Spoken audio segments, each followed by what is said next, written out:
ಏನಾಗಿದೆ ಅಕ್ಕ ನಿಮ್ಗೆ? ಇವಾಗ ತಲೆ ನೈತಿದೆ, ಅವಾಗ ಬರ್ತಿರುತ್ತೆ, ಇವಾಗ ಜಾಸ್ತಿ ನೈತೈತೆ. ಇಲ್ಲಿ ಬಂದು ಕುತ್ಕೊಂತೊಟ್ಟಿಂದ ಈಗ ಇದೆಯಾ? ಈಗ ಐತೆ. ಈ ಕುತ್ಕೆತವಿಂದ ಎಳಿತ ನೋವು ಬಂದ್ರೆ ಈ ಭುಜ ಎಲ್ಲ ಎಳಿತಿದೆ. ಎಷ್ಟು ಸಮಯದಿಂದ?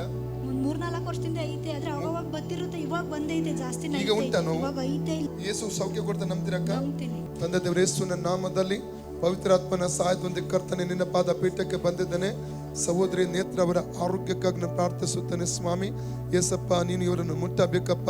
ನಿನ್ನ ಗಾಯವುಳ್ಳ ಹಸ್ತವು ಈ ಸಹೋದರಿ ಶರೀರದ ಮೇಲೆ ಇಳಿದು ಬರಲಿ, ತಲೆ ಮೇಲೆ ಇಳಿದು ಬರಲಿ, ಕತ್ತು ಮತ್ತು ಭುಜದ ಮೇಲೆ ಇಳಿದು ಬಂದು ಆ ವೇದನೆ ಕರ್ತನೆ ಕೆಲವು ವರ್ಷಗಳಿಂದ ಅನುಭವಿಸುವಂತೆ ನೋವಿನಿಂದ ಅವರಿಗೆ ಪರಿಪೂರ್ಣ ಸೌಖ್ಯವನ್ನು ಅನುಗ್ರಹಿಸಬೇಕೆಂಬುದಾಗಿ ನಿನ್ನಲ್ಲಿ ಕರ್ತನೆ ಕೇಳಿಕೊಡುತ್ತೇನೆ ಸ್ವಾಮಿ.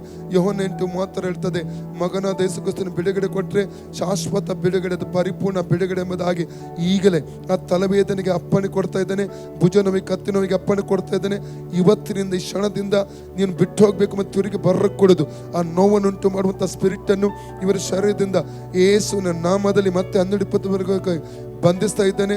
ಅದನ್ನು ಇವರ ತಲೆಯಿಂದ, ಕತ್ತಿನಿಂದ ಆ ಭುಜಗಳನ್ನು ಡಿಸ್ಕನೆಕ್ಟ್ ಮಾಡಿ ಹೊರದೊಬ್ಬುತ್ತಾನೆ. Out in the name of Jesus.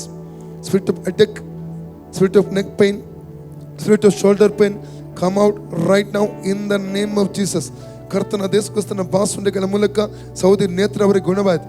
ಕರ್ತನ ದೇಶಕ್ರಿಸ್ತನ ಬಾಸುಂಡೆಗಳ ಮೂಲಕ ಸಹೋದರಿ ನೇತ್ರ ಅವ್ರಿಗೆ ಗುಣವಾಯಿತು. ಕರ್ತನ ದೇಶಕ್ರಿಸ್ತನ ಬಾಸುಂಡೆಗಳ ಮೂಲಕ ಸಹೋದರಿ ನೇತ್ರ ಅವ್ರಿಗೆ ಗುಣವಾಯಿತು. Free in the name of Jesus. ಅಕ್ಕ ಈಗ ನೋಡಿ, ಈಗ ಸರಿ ಆಯ್ತು. ಈಗ ಇಲ್ಲ. ಏನಾಗಿತ್ತು ಹೇಳಿ ಅಕ್ಕ ನಿಮಗೆ? ತಲೆ ನೈತಿತ್ತು, ಇಲ್ಲಿ ಬಂದು ಕುತ್ಕೊಂಡು ತೊಟ್ಟಿಂದ ಇದೆಲ್ಲ ಕುತ್ಕೆಲ್ಲ ಎಳೆದಿತ್ತು, ಇವಾಗ ಸರಿ ಆಯ್ತು. ಎಷ್ಟು ಸಮಯದಿಂದಿತ್ತು? ನನಗೆ ಒಂದು 3-4 ವರ್ಷದಿಂದ. 3-4 ವರ್ಷ. ಈಗ ಯಾರು ಗುಣ ಮಾಡಿಸಿದ್ರು?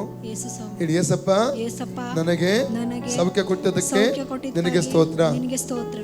ಓಕೆ.